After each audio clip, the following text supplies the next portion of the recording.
네, 안녕하세요. 유현태입니다. 네, 오늘은 전북현대하고 부천FC 199의 경기를 리뷰하러 왔습니다. 저희 이 빨간 옷이 보이시나요? 이 K리그 1에서 2위를 달리고 있는 이 팀을 응원하는 제가 참 자랑스러운 하루였던 것 같습니다. 예, 그래서 굉장히 기분이 너무너무 좋고, 그러니까 오늘 전주성에 갔었어요. 저희 아내랑 같이 갔었는데, 사실 이렇게 이길 거라는 기대보다는 좀 잘했으면 좋겠다라는 마음만 가지고 갔다가 너무 뜻밖의 선물을 받고 온 것 같아서 너무 기쁩니다. 저희 그 같이 간 동행자도 너무 재밌었다고 해줘가지고 되게 뿌듯한 하루였던 것 같아요. 근데 이제 어, 저희 기분이 좋은 거, 막 마음이 들뜨는 거, 앞으로도 좀 잘할 수 있지 않을까 하는 기대감, 막 이런 것들은 제가 이제 부천 팬으로서 가지는 어떤 그런 감정, 자연스러운 감정이라고 한다 그러면 제가 이제 유튜브를 할 때는 그래도 그 감정을 최대한 배제하고 잘한 것들과 못한 것들을 좀 구분해서 이야기를 해야 될 것 같아서 리뷰는 좀 그런 식으로 한번 해볼까 싶습니다. 저희 즐거운 마음은 표정으로만 읽어주시고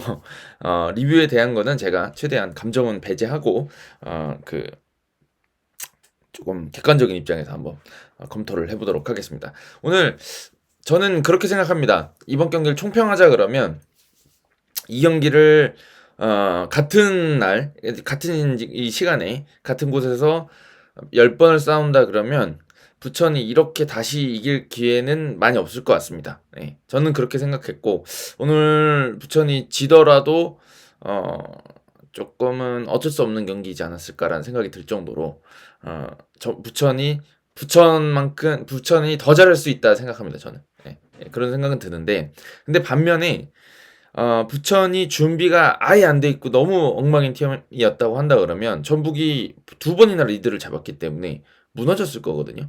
그렇지 않았기 때문에 부천이 분명히 또 앞으로 더 좋아질 수 있는 가능성이 있는 팀이다. 이렇게 평가를 드리고 싶고, 반면에 전북 같은 경우는 분명히 뭐가 괜찮아 보이는 때가 있는데 그 괜찮은 때들이 되게 이제 90분을 놓고 봤을 때 많이 나오지 않았다는 것, 그 부분에 대해서 조금 고민을 해봐야 되지 않을까라는 생각이 듭니다. 부천이 잘한 부분이 있어서 전북을 어렵게 만든 부분도 있는데 또 전북이 안일했던 부분들이 있어서, 그리고 좀 잘 안 풀렸던 부분들이 있어서 부천한테 이렇게 역전을 당한 게 아닌가 싶습니다. 그래서 뭐 이렇게만 말씀드리면 뭐 당연한 소리야 이렇게 생각하실 수가 있으니까 한번 리뷰를 시작하면서 그 바둑을 보면서 한번 리뷰를 드리도록 하겠습니다.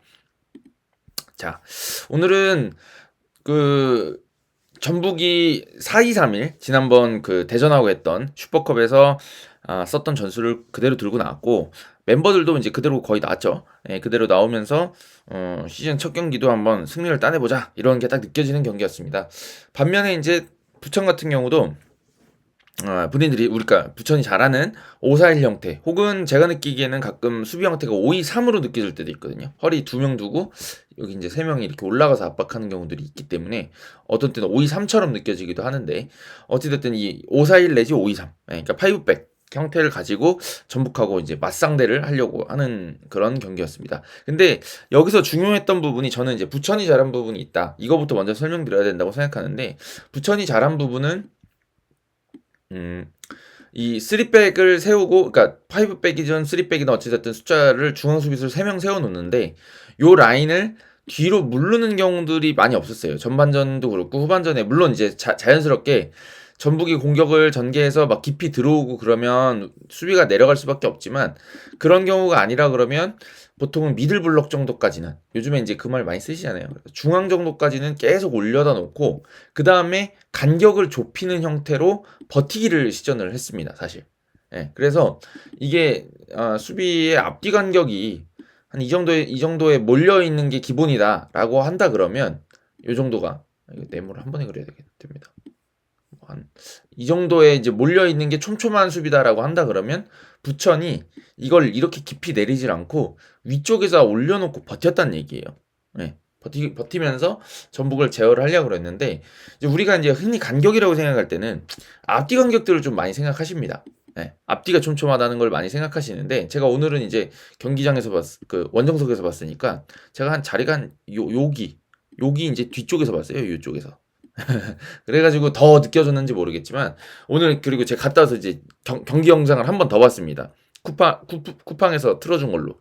근데 진짜 여기서 한번 체크를 또 하셔야 될 게 부천이 잘한 것들이 뭐냐면 그 오늘 이제 경기 끝나고 나니까 몬타뉴 이야기가 좀 나왔던 걸로 얘기가 된 걸로 알고 있는데 수비를 되게 잘해줬어요. 그래서 5-2-3이라고 했잖아요. 아니 5-2-3이라고 했잖아요. 앞에가 5-4-1도 되지만 5-2-3. 그래서 이 풀백들을 제압할 때 굉장히 부천의 선수들이 많이 뛰는 형태를 취합니다. 그래서 아까 말씀드렸던 앞뒤 간격은 당연히 좁지만 여기에 더해서 이 좌우 간격이 상당히 좋았어요. 그래서 어떻게 수비를 하냐면 여기서 몬타뇨가 덤벼듭니다. 예를 들면 그러면 전북 같은 경우도 측면으로 연결시켜 줄 때도 있고요. 아니면은 뭐 골키퍼 쓸 때도 있고요. 이렇게 압박이 자꾸 들어오면 많이 썼던 게 여기에서 이제 한 명이 빠져나오는 겁니다. 오베르단이나 특히나 맹성웅 선수 둘 중에 한 명이 자주 빠져나와서 여기 이제 3명 만들어주는 거죠.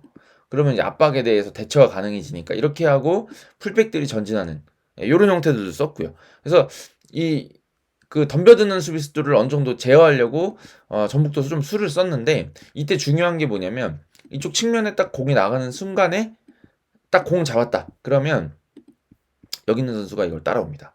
따라오면서 앞쪽에 연결하지 못하도록 하는 거랑 함께 그 다음에 여기도 따라와서 이런 식으로 서줘요. 약간 이런 식으로 쓴다 그래야 될 것 같아요.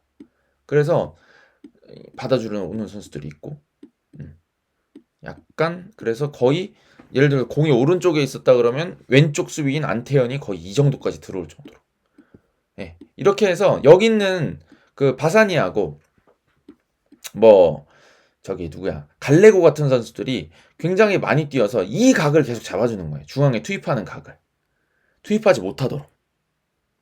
그러니까 이게 백패스가 나가면 몬타뇨가 덤벼줍니다. 근데 그렇게 되면 이쪽에 숫자가 많잖아요. 그러니까 뺏진 못해요. 그러면 다시 방향전환되고 이렇게 해서 바깥으로 밀어내는 수비를 하는 거죠.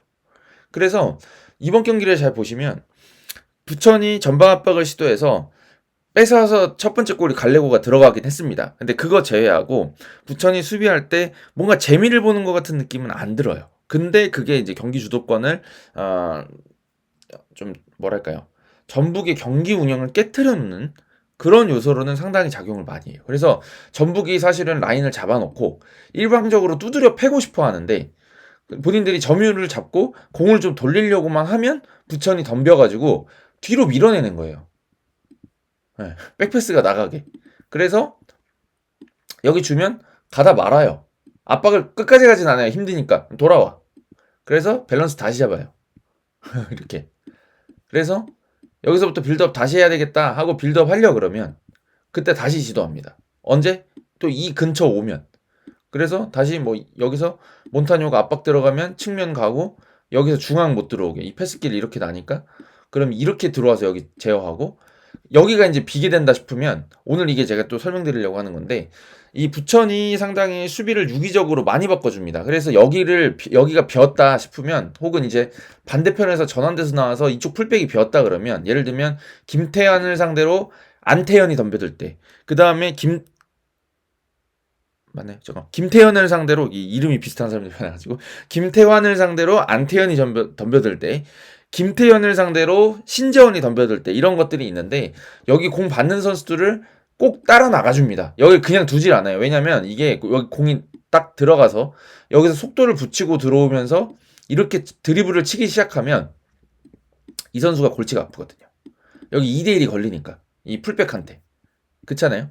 풀백하고 윙한테 2대1이 걸려요. 숫자가 부족해진단 말이에요. 예를 들면 여기서 이렇게 잘라버리면 이렇게 침투되고 이렇게 침투되는 문제가 생기니까 이렇게 올라오게 두지를 않고 애초에 뒤로 밀어내기 수비니까 이렇게 포지셔닝이 잡혀 있을 때 사실은 여기 있는 윙백이 이쪽에 있는 뭐 선수를 윙포워드를 잡아야 된다. 예를 들면은 그 또 실명을 설명하자 그러면 신재원은 저기 김승섭 선수를 안태현은 이동준 선수를 잡아야 되는 상황인데 이럴 때 그냥 미련 없이 나가요. 여기서 아이고 잘못 눌렀습니다. 자 여기서 측면으로 볼이 나갈 때 여기를 나가요. 대신에 이걸 누가 막느냐? 그냥 애초에 이 선수가 나와서 받아요. 센터백 중에 한 명. 그래서 오른쪽이면은 오늘 같으면은 신재원이 나가면 패트릭이 뒤를 맡아주고, 그 다음에 반대편이었으면 홍성욱 선수가 이제 이동준 선수를 막든지. 예. 맞나? 좌우가 맞나요? 네, 맞는 것 같아요. 그죠? 아닌가? 잠깐만, 패트릭이 이쪽이었나? 잠깐만, 오늘 갑자기 왜 헷갈리죠? 아, 패트릭이 왼쪽이었다. 패트릭이 왼쪽이니까 안태현이 나가면 패트릭 선수가 이동준 선수를 계속 제어하려고 그러고, 반대쪽으로 이제 그 김태현이라든지 김승섭 선수가 라인 쪽에 나가가지고 공을 받으려고 하면, 이렇게 되면 여기 나가고 이쪽 뒤를 그냥 패트릭이 나가고 이렇게 채워버리는 거예요. 공이 이쪽에 있다 그러면. 그래서 계속 위치를 바꿔가는 겁니다. 근데 이게 때로는 이런 때도 있더라고요. 공을 정말 전북이 전환을 깔끔하게 했어요. 여기서 뭐 이렇게 해서 미드필더 탁 넣어가지고 거쳐가지고 이걸 단번에 넘어간 거예요. 공이 이렇게 딱 넘어가서 공을 잡으면 이때가 되게 중요한데요. 위치를 정말 잘 바꿔주더라고요. 그래서 여기서 늦었다 싶으니까 이럴 때는 무조건 윙백이 나갑니다. 그럼 여기가 비잖아요. 그렇게 되면 제가 위치를 좀 잘못 잡아놨는데 약간 이렇게 됐을 때 이렇게 돼 있을 때 전환이 됐다 그러면 제가 몇 번 장면 나오는 거였는데 여기 딱 공 잡아서 치고 나올 것 같다 싶으면 일단 튀어나가요. 그 다음에 이 선수가 이렇게 채우고 이렇게 채울 수 있어요. 그 다음에 여기를 갈레고가 채웁니다. 그러면 5-4-1 형태는 거의 유지되거든요. 근데 형태를 보면 윙백인 친구가 윙포워드 자리에 가 있고 윙포워드에 있던 사람이 일로 들어와 있고 여기 있던 사람이 이제 일로 나간 거고 그 다음에 여기 있던 사람이 일로 나가서 패트릭이 측면 채워주고 원래 미드필더였던 윤빛가람 같은 선수들이 일로 내려오거든요. 그러니까 이게 지금 4명이 한 바퀴 돌려서 자리를 채운 거예요. 근데 이런 식으로 해서 결국에는 아까랑 같은 수비 위치를 잡는단 말이죠. 그래서 받아주러 나가면 계속 따라나가요. 여기 채우고. 이런 형태를 유지하면서 전북의 공격을 막아내기 위해서 상당히 노력을 했습니다. 그래서 말씀드렸던 것처럼 압박 시도에서 뒤로 밀어내면 다시 수비 블록 쌓고 있다가 또 일정 정도 들어오면 또 뒤로 밀어내는 방식으로 이걸 반복적으로 시도하면서 전북의 공격을 예봉을 꺾어 놓으려고 했던 겁니다. 근데 이게 저는 꽤 유효했다고 생각해요. 예. 그것 때문에 전북이 상당히 본인들이 원하는 만큼 공격적으로 찬스를 만들지 못했다고 생각하고 후반전에 이제 이승우 선수가 들어와서 혼자 이제 뒤흔들고 다니면서 몇 번 찬스를 만들어낸 장면들이 있었지만 전반전에는 사실 오픈 플레이에서는 그렇게 많은 찬스가 없었잖아요.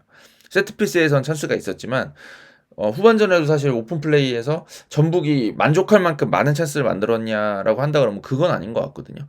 이승우 선수가 이제 툭탁툭탁 주고받으면서 막 들어가는 걸로 만들긴 했지만 그거 제외하고는 사실은 전북이 이 부천에 쌓아놓은 수비진 사이로 들어오지를 못하고 약간 바깥쪽에서 도는 느낌을 많이 받으셨을 거란 생각이 듭니다. 근데 이거는 결국에 저는 부천의 수비 전략의 힘이었다고 생각해요.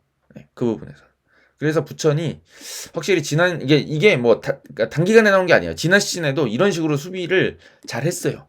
네, 원래도 이런 팀이에요. 그렇기 때문에 부천이 오랜 기간 닦아온 그 나름의 그 수비 전술들이 이번 경기에서도 잘 나왔다는 생각이 들고 그 덕분에 이제 경기 주도권을 전북한테 좀 점유율은 많이 내줬지만 주도하는 흐름에서 그러니까 일방적으로 두드려 막는 흐름을 줄일 수가 있었다 이런 얘기를 드리는 겁니다. 근데 전북은 이거를 공략하지 못했다는 부분에서 좀 아쉬움이 있었던 것 같아요. 근데 계속 시도를 하려고 했는데 제가 많이 느껴졌던 부분이 그 이렇게 3명 라불피아나처럼 한 명 빠져가지고 나오고 이쪽에서 김승섭 선수랑 김태현 선수가 이런 식으로 서가지고 여기 김태현이 전진을 할 수가 있잖아요. 여기가 이제 이렇게 여기 있던 선수가 한 명 빠지면서 셋이 되면 측면 수비를 이제 김영빈 선수도 이렇게 채워줄 수가 있고 여기서 패스길이 나기 때문에 김태현을 전진시킬 수가 있는데 이럴 때 부천의 대처가 상당히 좋았다는 거죠. 여기서 이렇게 견제도 같이 해주고요. 공이 일로 들어갈 것 같으면 나가고 여기 채워버린다니까요. 김승섭을 그냥 센터백 중에 한 명이 막아버리는 형태로.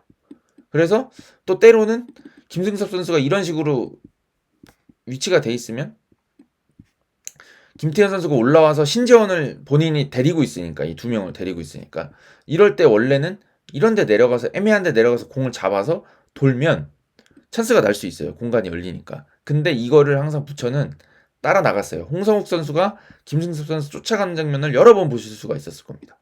그러다 보니까 여기서 돌지 못하고 뒤로 가면 사실 그대로예요. 그럼 다시 내려옵니다. 그리고 여기 채워버리고 요걸 반복했다는 거죠. 예, 그래서 전북은 요거를 공략하는 데 좀 애를 먹은 것 같아요. 예, 측면 쪽에서. 예.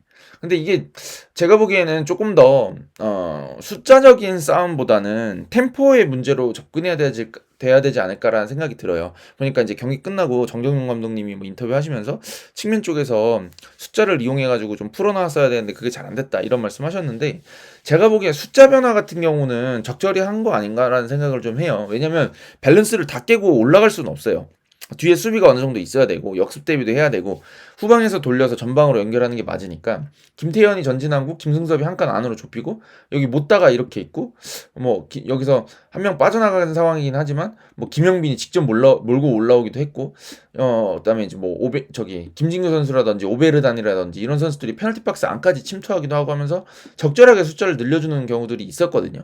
근데 이게 결국에는 숫자가 이쪽에 많이 배치 안 돼서 그런 거냐라고 한다 그러면 저는 조금 생각이 다른 게, 여기서 템포가 늦는 게 좀 문제 같아요. 그러니까 예를 들면 이런 건데, 뭐 아까 김승섭 선수가 받으러 내려가면 여기 홍성욱 선수가 따라온다 그랬잖아요. 그럼 이런 상황에서 제가 좀 느끼기에는 이런 거를 여기서 이렇게 투입될 때 이걸 이런 식으로 돌려, 왼발이든 오른발 아웃사이드로든 뭐 이렇게 해서 강하게 이쪽에다 돌려놓고 김태현이 그냥 여기서 이미 출발을 해버리는 거죠. 그래서 템포를 보자 그러면 공이 이쯤 들어오고 여기서 김영민 선수가 김승섭 선수한테 넣어줄 때 이쯤에 김태현 선수가 여기 서 있다가 스타트를 끊는 거죠. 그래서 공이 이쯤 김승섭 선수 발 앞에 들어올 땐 이미 김태현이 여기 있는 본인 마크맨이 신재원을 떼고 이만큼 들어가고 있을 타이밍. 그래서 툭 돌려주면 여기서 그냥 김태현이 치고 들어가면서 통짜가 나버리는 이런 템포를 좀 한다든지, 아니면은 제가 보기에는 템포를 올리기 위해서는 이제 주변에 원터치가 좋으니까 같은 위치인데 이것도 여기 투입되고 여기까지는 출발 안 해요. 그러다가 예를 들어서 여기 있는 김진규한테 나간다. 원터치가 나간다. 그러면 이 타이밍에 공이 여기까지 들어와서 여기까지 갔을 이 타이밍에 김태현 선수가 그냥 스타트 끊는 거죠. 스타트 끊어서 여기 들어가고 그쯤에 여기 딱 발 앞에 들어와요. 김진규 선수 발 앞에. 그럼 여기 와 있고 이게 원터치로 일루 그냥 넘겨버리는 거지. 그러면 김태현 선수가 일루 들어오면서 나가는. 그러니까 이게 결국에는 숫자들이 충분히 배치가 돼 있더라도 여기서 이제 어떻게 종적인 움직임으로 이제 이 속도를 붙일 것이냐, 이게 상당히 중요한 요소 같은데, 오늘 같은 경우는 이 속도 붙이는 거에서 좀 전북이 아쉽지 않았나라는 생각을 합니다. 공격 전개에서. 근데 이게 제가 느끼기에는 속도 붙이는 게 어려워요. 그렇지만 이게 팀적인 움직임이고 조직력인 거죠. 그래서 그 제가 이제 어저께였네요. 어저께 그 저기 수원 삼성하고 서울 이랜드 경기 봤는데, 그 경기에서 그 두 번째 골 들어갈 때 보면 그게 속도 붙이는 거잖아요. 측면에서 그냥 단순하게 밟아주는 것 같지만, 측면 쪽에서 그냥 받아주고 내주는 것 같지만 속도를 붙이는 그 찬스가 되는 게 뭐냐면, 여기서 이제 뭐 예를 들면 등진 상태에서 이렇게 짧게 내줬는데 이거를 이준재 선수가 그냥 막 치고 올라가는 장면이 나오잖아요. 근데 그게 왜 그러냐면 여기서는 속도를 안 붙인 거예요. 사실 속도를 죽여줬지. 패스를 속도를 완전히 죽여줬는데, 이게 속도를 붙일 수 있는 이유가 뭐냐면 여기서 달려오는 선수가 이거를 그냥 낚아채가지고 뛰어가면 속도가 붙어있는 상태니까. 그러니까 이런 것들이 팀적인 움직임이거든요. 어느 순간에 속도를 붙이고 누가 속도를 붙이고 누가 이제 그걸 살려서 종적으로 할 수 있도록 판을 깔아주느냐 문제인데, 오늘 같은 경우는 빌드업을 좀 천천히 하고 안정적으로 하겠다는 느낌은 있었는데 누가 어떻게 속도를 붙일 건지에 대한 게 좀 없었던 것 같아요. 그러니까 단순하게 측면에 넘어가서 패스도 여기서 막 이런 스루 패스가 나와서 막 치고 들어가야지 더 위협적인 건데, 사실 그냥 이동준 선수한테 넣고 야 동준아 네가 해줘라 하면 여기서 하는 거는 사실은 그렇게 위협적인 스피드는 아니에요. 왜냐면 드리블 치는 거에는 몸으로 부딪히든 어떻게든 방해를 할 수가 있고 바깥으로라도 유도를 할 수가 있거든요. 근데 이제 공이 없는 상태에서 뛰어 들어가면은 이거 막기가 더 힘들거든요, 사실. 예를 들어서 뭐 스루 패스가 일루 들어오고 이동준이 여기서 이렇게 들어왔다 그러면 아무리 빠른 선수들이라도 쫓아가려고 그러면 아주 죽어나거든요. 네, 이런 게 어려운 거지. 이렇게 맞닥뜨리는 거는 그래도 해볼만 하다고요. 부천 선수들이 잘 뛰고 이제 프로 선수들이니까 뭐 제가 하면 못 맞겠지만, 이런 실력 차가 막 크면 못 맞겠지만 그래도 다 프로 선수들이고 K리그 1까지 올라온 선수들이니까 이거는 그래도 할만 하거든요. 그러니까 이 부분에서 제가 보기에는 전북이 좀 실패한 게 아닌가라는 생각이 듭니다. 그러면 이렇게 생각하실 수 있어요. 대전전에는 잘 됐는데 왜 부천전에는 안 됐어? 라고 하실 수도 있거든요. 근데 제 생각에는 전반전에 전북이 대전은 좀 덤벼드는, 그래서 완전히 이 라인 끝까지 덤벼드는 전방 압박에 대처해서 풀어 나오니까 그때는 앞뒤 간격이 좀 벌어진단 말이죠. 이 상대편 페널티 박스 안까지 압박을 들어가면, 그러니까 풀어 나오면 한결 쉽게 그래도 전개가 가능했는데, 부천 같은 경우는 일단 기본이 앞뒤를 좁혀놓자 라고 하는 거기 때문에 뒤로 물러나고 다시 나와서 공을 돌리려고 하는데 이때마다 어려웠던 게 차이였던 것 같아요. 그게 이제 뭐 단순하게 말해가지고 뭐 부천이 이겼으니 부천이 뭐 대전보다 더 좋은 압박 전술을 갖고 있다 이렇게 말씀드리는 게 아니라, 팀의 전력이라든지 팀의 콘셉트에 따라서 이건 달라질 수 있어요. 전방 압박하는 게 대전처럼 전방 압박하는 게 좋을 수도 있단 말이죠. 근데 뭐 이거는 완성도의 차이인데, 부천 같은 경우는 촘촘하게 하면서 본인들이 원하는 걸 잘했던 거고, 대전 같은 경우는 그거보다 좀 더 다이나믹하게 압박을 하고 싶어 했는데 그게 완성도가 조금 부족했던 게 아닌가 이렇게 평가를 드려야 될 것 같아요. 그래서 전북이 이제 기본적으로 이런 빌드업 전술에서 조금 아쉬운 부분이 있었던 것 같습니다. 네. 버티는 수비를 상대로 어떻게 풀어가고 좁은 공간 사이에서 어떻게 공간을 창출하고 만들어낼 것인지에 대해서 조금 부족했던 게 아닌가라는 느낌을 좀 받았어요. 네. 근데 그러면은 뭐 부천이 다 잘했냐 이렇게 물어보신다면 그건 아니었다고 생각하는 게, 제가 아쉬웠던 부분은 부천이 한 전반 20분 정도, 그다음에 7점하고 그 직후까지는 많이 헤맸던 것 같아요. 솔직히 말씀드리면. 왜냐면 템포가 일단 패스 템포가 너무 늦었어요. 왜냐면 차죠 자꾸. 이게 과감하게 K리그 2였으면 미드필더 주고 시작했을 문제들인데 여기서 자꾸 못 줘. 왜? 뺏길 것 같아. 여기 붙어 있는 것 같으니까. 불안해서 못 주더라고요. 자신감이 좀 부족했어요. 그래서 생각해 보시면 이번 경기에서 윙백들이 좀 공격 쪽에서 많이 못해줬어. 특히나 신지원 선수가. 크로스도 어정쩡했고, 그 몇 번이나 측면 쪽에서 김태현 선수 같은 선수의 압박 때문에 뭐 풀어나오지도 못하고 그냥 등진 상태로 밀려가다가 그냥 뭐 저기 던지기를 얻어낸다든지 그런 것들이 되게 많았거든요. 그러니까 저는 이런 것들이 좀 선수들이 좀 긴장을 했고 자신감이 좀 부족해 보이는 장면이었다고 생각합니다. 그래서 전반까지는 이렇다 할 걸 많이 못했고, 대신에 이제 다행이었던 거는, 이게 저는 운이 따랐다고 생각하고 제가 제목에다가 이렇게 써놨잖아요. 기적은 준비된 팀에게 찾아온다라고 이렇게 써놨는데, 이게 이제 저는 운이 따랐다고 생각하기 때문에 이렇게 기적이라고 쓴 거예요, 사실. 우리가 방금 말했던 거는 되게 잘한 것들을 말씀드렸지만, 이것만 가지고 있었으면은 전북이 좀 더 운이 따랐다 그러면, 전북이 실수가 없었다 그러면 우리가 이런 찬스들을 낚아채지 못했을 것이고, 그렇다 그랬으면 스무스하게 무너질 수도 있었다고 생각해요.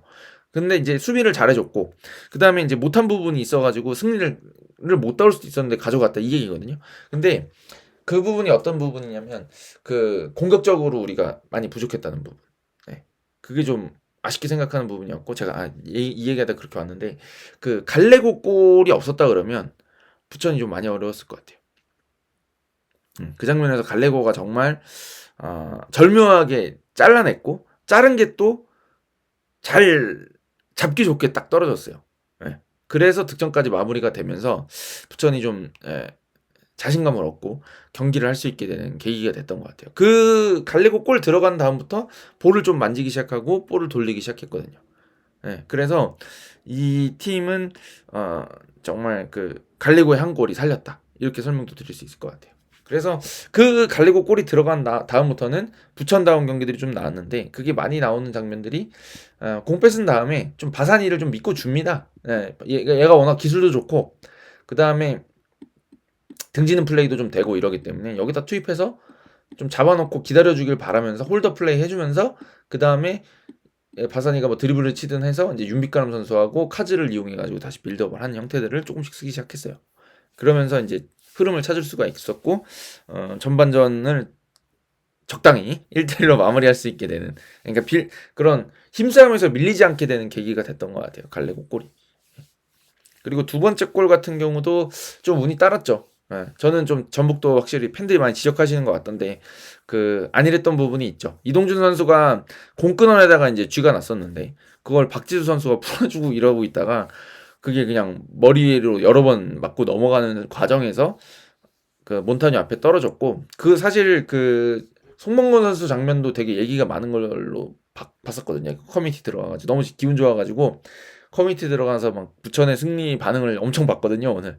근데 보니까 송범근 선수 실수한 거 아니냐라고 하는데 뭐 실수라면 실수일 수 있는데 제가 이제 아까 드렸다시피 여기서 봤다 그랬잖아요. 그러니까 이쪽 대각선 뒤에서 봤어요. 그러니까 송범근 선수 앞에 볼 튀는 거 봤는데 잔디가 거기가 움푹움푹 파여 있는 부분이 있었고 거기 오면서 어딜 딱 맞고 감속됐어요. 슈팅이 뭐 불규칙으로 튄 게 아니라 그냥 어디 흙더미에 맞고 속도가 확 죽었어요. 그래서 송범근이 몸을 날려서 이미 쓰러졌는데 그 위로 넘어갔어. 위로. 그게 아마 카메라로 보니까 잘 체감이 안 되는데 저는 이제 눈으로 봤잖아요. 느껴지더라고요. 아, 이거 약간 운이 따랐다. 네, 그래서 송범근 선수가 통상적인 슈팅에 맞춰서 빨랫줄 같이 딱 원바운드로 오는 거였으면 날린 타이밍이 맞아요. 근데 탁 맞고 속도가 죽었어. 그래서 운이 좀 따랐어요. 근데 이제 그게 제가 느껴졌던 부분이 뭐냐면 오늘 잔디에 좀 물을 좀 덜 뿌린 거 아닌가? 혹은 이제 아직 잔디가 좀 뭐라 그래야 될까? 잔디가 하여튼 조금 평소랑 달랐던 것 같은 게 전반전에 왜 36분께인가 바사니가 이쪽에서 이동하면서 안태현 선수 넘겨줬는데 안태현 선수가 못 잡는 장면이 있잖아요. 그것도 보면 제가 보기엔 안태현 선수가 좀 억울할 것 같아. 왜냐면 공이 평소 같으면 더 튀어서 본인한테 와야 되는데 그게 안 튀다가 본인한테 안 오거든요.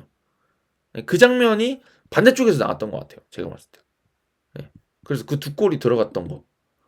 그게 조금 운이 따랐죠. 그래서 전북의 수비가 조금 안 좋았던 부분, 그다음에 좀 안일했던 부분을 골로 많이 바로 바꿔버리면서 부천이 승리로 가게 되는 그런 결과가 됐던 것 같아요. 근데 저는 전북이 세트피스에서 확실한 장점을 보여줬다고 생각하고 잘하더라고요. 세트피스를 못다를 이용해가지고 상당히 찬스들을 잘 잡는. 그러니까 못다가 뭐 직접 머리로 연결을 해주는 경우들도 있지만 못다가 이제 다른 이제 부천 선수들한테 부담을 줄 수 있으니까 그걸 이용해서 세컨드볼 싸움을 한다는 거에 대해서 굉장히 좋은 느낌을 받았고 거기서 이제 이동준 선수가 두 골이나 침착하게 마무리하면서 잘했던 것 같아요. 근데 이제 오픈 플레이에서 아까 말씀드렸던 것처럼 숫자적으로 본인들이 배치한 거를 이제 좀 전환하는 속도를 높여서 찬스로 전환하는 빈도만 좀 올라가면 전북도 나아질 것 같은데 이게 제일 어렵다. 그래서 좀 지켜봐야 되겠다. 이런 얘기는 좀 드리고 싶다는 말씀을 드리는 거죠. 네. 그리고 이제 제가 부천 얘기하다 또 전북 얘기로 슬쩍 넘어갔는데 하나 빼먹었습니다. 부천은 세트피스에서 좀 집중력을 높여야 될 것 같아요. 이게 어떤 느낌이었냐면 저한테는 부천이 아까 제가 이제 블록 쌓고 바깥쪽으로 밀어내는 걸 진짜 잘한다 그랬잖아요. 그러니까 이때는 사실 따지고 보면 우리 쪽이 수비하는 쪽에서는 숫자가 늘 우리가 많아. 왜냐면 블록 밖에 있는 선수들이 존재하고 계속 우리를 끌어내고 싶어 하거든요. 전북은. 끌어내고 싶어 하니까 끌어내는데 안쪽에 본인들이 들어와서 끌어낼 수는 없거든요. 바깥쪽에 내가 서 있고 야 더 나와줘 해서 그 다음에 이제 동료들이 쓸 수 있는 공간을 끌어내가지고 이제 쓰고 싶어 하는 건데 이때는 부천이 수비가 어느 정도 대처가 돼요. 왜냐면은 아웃 넘버를 한 번씩 점할 수가 있으니까. 본인들이 숫자가 많으니까. 근데 세트피스는 어떻게 되겠어요? 그냥 다 들어가서 숫자가 서 있으니까 이게 전술적으로 숫자적 우위를 점하지 못하는 상태가 오거든요. 그러니까 그런 상황이 오면 항상 개인 기량의 차이가 좀 더 돋보이게 되는 것 같고 순간적인 상황에서 그 상황에서 좀 더 정신 차리지 못하면 부천은 이제 이번 전북한테 달콤한 승리를 따냈지만 다른 경기들에서는 좀 다른 결과가 이어질 수도 있겠다라는 생각이 듭니다. 그리고 세트피스 자꾸 처리할 때 원래 사이드로 하라고들 다 하잖아요. 왜냐면은 이게 머리를 이렇게 올라왔는데 떨어뜨리는 거 여기다 떨어뜨리면 그냥 슈팅 먹는단 말이에요. 근데 이게 클리어 방향들이 좀 아쉬웠던 것 같아요. 제가 봤을 때. 네, 하여튼 그런 경기였습니다. 그리고 뭐 세 번째 골은 뭐 추만시 선수가 좀 경솔했다. 이렇게 설명을 드려야 될 것 같고 부천에는 또 운이 따른 장면이었던 것 같습니다. 사실 조금은. 왜냐면 롱킥에서 만들어진 장면이었고 갈레고가 이제 좋은 거는 있었어요. 갈레고가 그 김태환 선수 끌어당겨 놓고 그 다음에 여기서 이제 그거를 안태현 선수가 잠시만 배치를 이렇게 해야 되겠지. 이렇게 해야 되겠죠. 여기로 갈레고가 이렇게 측면에서 공을 받아주면서 여기서 넘겨줬으니까 김태환 끌어다 놓고 그 다음에 이 사이를 안태현이 이렇게 들어가는 형태로 공략을 잘했죠. 추마시가 따라온 것까진 좋았는데 그 장면에서 굳이 태클을 했어야 되는가라는 생각은 좀 있어요. 왜냐면은 이 장면에서는 당연히 공 잡고 안태현 선수가 들어가겠지만 본인도 달리기가 빠르니까 붙어서 측면 쪽으로 밀어내면서 크로스를 차라리 유도해서 동료들과 함께 막을 생각을 했어야 되는데 너무 단번에 끝내려고 하다가 조금 경솔한 태클이 됐던 것 같습니다. 네, 그래서 좀 부천한테는 운이 따른 경기였다라고 생각합니다. 그러니까 추맛이 박지수 선수도 실수 있었고, 그다음 박지수랑 이동준 선수 그 쥐난 장면들 이런 것들이 다 겹쳐지고 또 잔디까지 조금 부천의 운이 따랐던 경기 같습니다. 네, 좀 중구난방이지만 리뷰를 해본 것 같아요. 그래서 제가 총평을 이제 마지막으로 드리고 간다 그러면 전북이 부천보다 강한 팀인 건 맞는 것 같습니다. 제가 느끼기에 부천이 전북을 다시 만난다 그러면 이기기가 쉽지가 않을 수가 있겠다. 그러니까 부천에서 경기를 전북하고 한다 그러면 이기기가 쉽지 않을 수도 있겠다라는 생각이 들었지만 다만 다음번에도 부천이 질의 겁을 먹고 우린 전북하고는 차이가 너무 커 이렇게 만들 만큼 어떤 경기력이 부진했던 것도 아닌 것 같아요. 부천은 부천답게 전북을 잘 괴롭혔습니다. 그리고 어떤 전술적인 짜임새가 있었기 때문에 전북이 부천을 쉽게 공략하지 못하도록 만들었던 것, 그것이 굉장히 유효한 전술이 됐고, 그게 또 세트피스에서 2실점이 있었지만 그거를 뛰어넘게 만들어주는 좋은 계기가 됐던 것 같습니다. 그래서 부천이 2부 리그부터 꾸준히 만들어온 축구가 오늘 이렇게 승격 첫 경기에서 바로 달콤한 펠리스코어로 승리를 만들어내는 기적을 일궈내지 않았나라는 생각을 해봅니다. 역시 짜임새 있는 팀들이 만만치가 않습니다. 네, 그런 생각이 들었습니다. 네.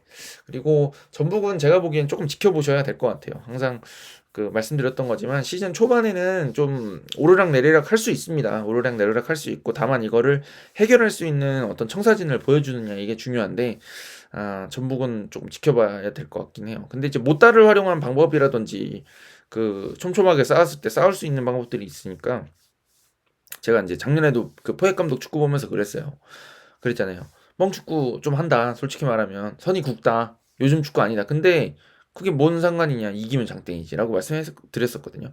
그거 가지고 우승을 2개나 했잖아요. 그걸 보면 지금 선수층도 괜찮고 이렇게 돼 있기 때문에 정윤용 감독님이 어떻게 한번 풀어갈지도 한번 지켜보셔야 되지 않을까라는 생각이 들었습니다. 자, 이게 조금 앞뒤 없이 한 것 같은데, 네, 하여튼 이만큼 하고 가보도록 하겠습니다. 다음 라운드에서는 부천이 이제 홈 경기를 치르는데 그 경기 갈 수 있으면 저도 꼭 가고 싶네요. 네.